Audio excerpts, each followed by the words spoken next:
大家好，我是阿胖，今天分享一个玉米面非常营养又非常好吃的做法。小麦面粉350克，玉米面150克，温牛奶250克，酵母5克，揉成光滑面团，盖上保鲜膜发酵。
发酵好的状态就是拿起来手感轻飘飘的，这个时候就可以上锅蒸了。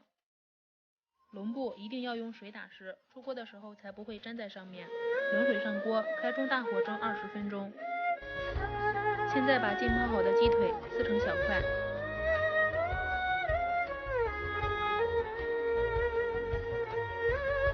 再加点汤汁到鸡肉里面，搅拌均匀，吃的时候会更有味。